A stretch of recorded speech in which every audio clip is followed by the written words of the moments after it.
excited that you're having this discussion around the cost of living. I actually referenced. I went to my boss. I work in behavioral health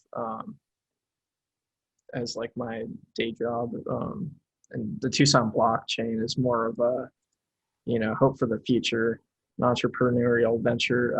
But I went to him and I presented the data that you had accumulated, and so they give us a cost of living increase, which is pretty small. It's about like a 2%. Yep. It's a big reason why I don't really count a whole lot on that paycheck, or I try and stash as much money as I can in assets I think that are going to increase in value over time, rather than just holding it in cash.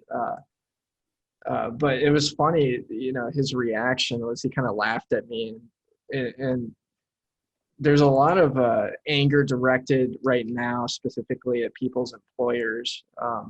But I think the thing that's hard is they're essentially incentivized to behave this way. Yeah, Because I had the SIEU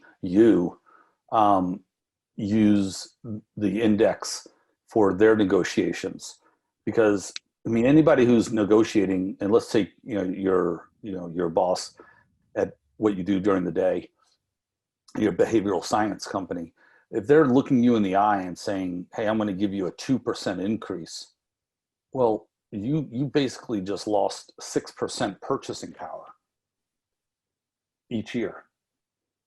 And they're able to do that because the government has put out this number that is not true. Same thing with people in their pensions.